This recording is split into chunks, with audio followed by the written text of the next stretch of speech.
ಒಂದ್ ಕಡೆ SIT ಪ್ರಜ್ವಲ್ ಬರುವಿಕೆಗಾಗಿ ಕಾಯ್ತಾ ಇದೆ. ಮಗದೊಂದು ಕಡೆ ಹಾಸನದಲ್ಲಿ ಅವ್ರು ಬರ್ತಾ ಇದ್ದಂತೆ ಅವರ ಬಂಧನ ಆಗಬೇಕು, ಪ್ರಜ್ವಲ್ ಅವರ ಬಂಧನ ಆಗಬೇಕು ಅಂತ ಆಗ್ರಹಿಸಿ ಬೃಹತ್ ಪ್ರತಿಭಟನೆಯನ್ನ ನಡೆಸಲಾಗ್ತಾ ಇದೆ. ಹಾಸನದಲ್ಲಿ 11 ಗಂಟೆಗೆ ಆರಂಭ ಮಾಡ್ತಾರೆ.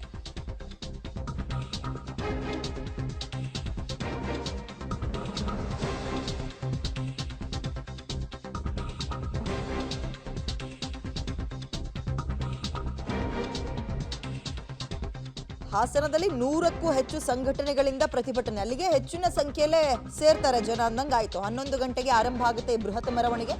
ಎಲ್ಲಿಂದ ಆರಂಭ ಮಾಡ್ತಾರಪ್ಪ ಅಂದ್ರೆ ಹಾಸನದ ಹೇಮಾವತಿ ಪ್ರತಿಮೆ ಇದೆಯಲ್ಲ, ಅಲ್ಲಿಂದ ಮೆರವಣಿಗೆಯನ್ನ ಆರಂಭ ಮಾಡಿ DC ಕಚೇರಿ ಎದುರಿನ ರಸ್ತೆಯಲ್ಲಿ ಬೃಹತ್ ಬಹಿರಂಗ ಸಭೆಯನ್ನ ಕೂಡ ಹಮ್ಮಿಕೊಳ್ಳಲಾಗಿದೆ. ಗಮನಿಸ್ತಾ ಇದ್ರಿ ಕೆಲವೊಂದು ಈಗ ಆಲ್ರೆಡಿ ತಯಾರಿಗಳನ್ನ ನಡೆಸ್ಕೊಳ್ತಾ ಇದ್ದಾರೆ. 11 ಗಂಟೆಗೆ ಆರಂಭ ಮಾಡುವ ಹಿನ್ನೆಲೆಯಲ್ಲಿ ಈ ವಿಚಾರ ಅವ್ರು ಕೇಳ್ತಾ ಇರುವಂತದ್ದಿಷ್ಟೇ, ಸಂಸದ ಪ್ರಜ್ವಲ್ ಅವ್ರನ್ನ ಬಂಧನ ಮಾಡಬೇಕು ಅಥವಾ ಬಂಧಿಸಬೇಕು ಅನ್ನೋ ಹಿನ್ನೆಲೆಯಲ್ಲಿ ಅವ್ರು ಬರ್ಬೇಕಲ್ವ, ಬಂದ ನಂತರ ಇವೆಲ್ಲವೂ ಪ್ರಶ್ನೆ. ಬಟ್ ಇವರೀಗ ಪ್ರತಿಭಟನೆಗೆ ಮುಂದಾಗಿದ್ದಾರೆ. ಸುಮಾರು 100ಕ್ಕೂ ಹೆಚ್ಚಿನ ಸಂಘಟನೆಗಳು ಈ ಪ್ರತಿಭಟನೆಯಲ್ಲಿ ಭಾಗಿಯಾಗಿದೆ. ಬರ್ತಿದ್ದಂತೆ ಅವ್ರನ್ನ ಬಂಧನ ಮಾಡಲೇಬೇಕು ಅಂತ ಆಗ್ರಹಿಸಿ 100ಕ್ಕೂ ಹೆಚ್ಚಿನ ಒಂದು ಸಂಘಟನೆಗಳೆಲ್ಲವೂ ಸೇರಿ ಈಗ ಪ್ರತಿಭಟನೆಗೆ ಮುಂದಾಗ್ತಾ ಇರುವಂಥದ್ದನ್ನ ಗಮನಿಸ್ತಾ ಇದ್ದೀವಿ. ಹಾಸನದ ಹೇಮಾವತಿ ಪ್ರತಿಮೆಯಿಂದ ಈ ಒಂದು ಮೆರವಣಿಗೆ ಅಂತ ಆರಂಭ ಮಾಡ್ತಾರೆ. ಅದಾದ್ಮೇಲೆ ಒಂದು ಬಹಿರಂಗ ಸಭೆಯನ್ನ ಕೂಡ DC ಆಫೀಸ್ ಎದುರಿಗೆ ಹಮ್ಮಿಕೊಂಡಿದ್ದಾರೆ. ಸೊ 100ಕ್ಕೂ ಹೆಚ್ಚಿನ ಸಂಘಟನೆಗಳು ಅಂದಾಗ ಅಫ್ಕೋರ್ಸ್ ಈಗ ಸಾವಿರಾರು ಸಂಖ್ಯೆಯಲ್ಲಿ ಇವತ್ತು ಹಾಸನದಲ್ಲಿ ಈ ಒಂದು ಪ್ರತಿಭಟನೆಯಲ್ಲಿ ಜನ ಭಾಗಿಯಾಗೋದನ್ನ ನಾವು ನಿರೀಕ್ಷೆ ಮಾಡಬಹುದು ಅಂತ ಕಾಣುತ್ತೆ. ಓಕೆ, ಪ್ರಜ್ವಲ್ ರೇವಣ್ಣ ಭಾರತಕ್ಕೆ ವಾಪಸ್ ಬರ್ತಾರೆ ಅನ್ನುವ ಸುಳಿವು ಸಿಕ್ಕ ಬೆನ್ನಲ್ಲೇ ಹಾಸನದಲ್ಲಿ 100ಕ್ಕೂ ಹೆಚ್ಚು ಸಂಘಟನೆಗಳು ಈಗ ಪ್ರತಿಭಟನೆಯ ಹಾದಿಯನ್ನ ಹಿಡಿದಿವೆ. ಅವ್ರನ್ನ ಆದಷ್ಟು ಬೇಗ ಬಂಧನ ಮಾಡಬೇಕು ಅಂತ ಆಗ್ರಹಿಸಿ ನಡೆಸ್ತಾ ಇರುವಂತಹ ಪ್ರತಿಭಟನೆ. ಬಟ್ ಇವರ ಪ್ರತಿಭಟನೆ ಸಾರ್ಥಕ ಆಗ್ಬೇಕು ಅಂದ್ರೆ ಪ್ರಜ್ವಲ್ ಅವ್ರು ಫಸ್ಟ್ ಬರ್ಬೇಕಲ್ಲ, ಇಲ್ಲಿಗೆ ಬರಬೇಕು. ಅದಾದ್ಮೇಲೆ SIT ಅಧಿಕಾರಿಗಳು ಬಂಧಿಸ್ತಾರ, ವಶಕ್ಕೆ ಪಡಿತಾರ, ಮಗದೊಂದು ಇವೆಲ್ಲವೂ ಗೊತ್ತಾಗುತ್ತೆ. ಹೆಚ್ಚಿನ ಡೀಟೇಲ್ಸ್ ನಮ್ಮ ಪ್ರತಿನಿಧಿ ಶಶಿಧರ್ ನೀಡ್ತಾರೆ. ಶಶಿಧರ್, ಈಗ ಪ್ರಜ್ವಲ್ ಅವ್ರನ್ನ ಬಂಧಿಸಬೇಕು ಅಂತ ಆರಂಭ ಆಗಿರುವ ಈ ಪ್ರತಿಭಟನೆ ತಯಾರಿಗಳು ಹೇಗಿದೆ? ಸುಮಾರು ಎಷ್ಟು ಜನ ಸೇರ್ಬೋದು? ಯಾವೆಲ್ಲ ಸಂಘಟನೆಗಳು ಪ್ರಮುಖವಾಗಿ ಭಾಗವಹಿಸ್ತಾ ಇದ್ದಾವೆ? ಯಾರಿದರ ನೇತೃತ್ವ ವಹಿಸ್ಕೊಂಡಿದ್ದಾರೆ? ಡೀಟೇಲ್ಸ್ ಕೊಡೋದಾದ್ರೆ. ವಿದ್ಯಾ, ಏನು ಅತಿ ದೊಡ್ಡ ಲೈಂಗಿಕ ಹಗರಣದ ಆರೋಪ ಹೊತ್ತಿರ್ತಕ್ಕಂತಹ ಸಂಸದ ಪ್ರಜ್ವಲ್ ರೇವಣ್ಣ ಅವ್ರನ್ನ ಕೂಡಲೇ ಬಂಧಿಸಬೇಕು, ಹಾಗೂ ಏನು ಸಂತ್ರಸ್ತ ಮಹಿಳೆಯಲ್ಲಿದ್ದಾರೆ ಅವರಿಗೆ ರಕ್ಷಣೆಯನ್ನು ನೀಡಬೇಕು ಅಂತ ಒತ್ತಾಯಿಸಿದ್ದು 113ಕ್ಕೂ ಹೆಚ್ಚು ಸಂಘಟನೆಗಳು ಹಾಸನದಲ್ಲಿ ಬೃಹತ್ ಪ್ರತಿಭಟನೆಯನ್ನು ಕರೆ ಕೊಟ್ಟಿವೆ.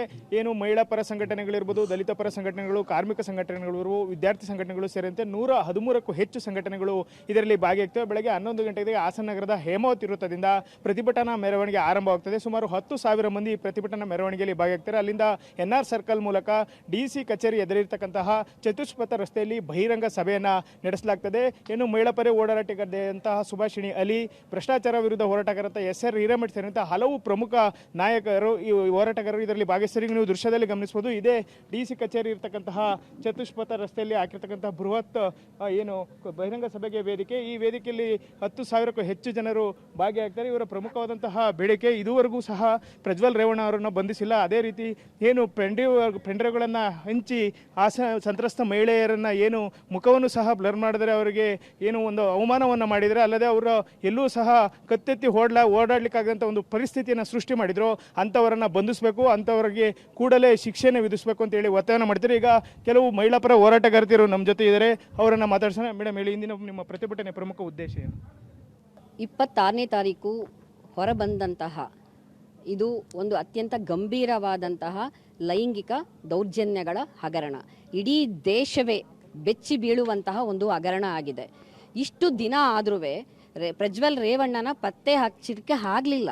ಇದು ರಾಜ್ಯ ಪೊಲೀಸ್ ಸರ್ಕಾರದ ವೈಫಲ್ಯ ಮತ್ತು ಕೇಂದ್ರ ರಾಜ್ಯ ಸರ್ಕಾರಗಳ ಬದ್ಧತೆಯ ಕೊರತೆ ಅಂತೇಳಿ ಈ ದಿನ ನಾವು 113 ಸಂಘಟನೆಗಳು ಇವತ್ತು ಹಾಸನ ಚಲೋದ ಮೂಲಕ ಹೇಳಲಿಕ್ಕೆ ಬಯಸ್ತಾ ಇದ್ದೇವೆ. ಇವರು ಇವತ್ತು ಎಲ್ಲೋ ಹಳ್ಳಿ. ಓಕೆ, ಧನ್ಯವಾದ ಶಶಿಧರ್ ತಮ್ಮ ಡೀಟೇಲ್ಸ್ಗೆ. ಸೊ ಇದು ಹಾಸನದಲ್ಲಿ ಪ್ರತಿಭಟನೆ ನಡೆಸೋದಕ್ಕೆ 100ಕ್ಕೂ ಹೆಚ್ಚು ಸಂಘಟನೆಗಳು ತಯಾರಿಯನ್ನು ನಡೆಸ್ತಾ ಇರುವಂತಹ ವಿಚಾರವನ್ನು ಗಮನಿಸಿದ್ವಿ. ಈಗ ಮುಂದಿನ ಸುದ್ದಿಯನ್ನು ನೋಡ್ತಾ ಹೋಗೋಣ.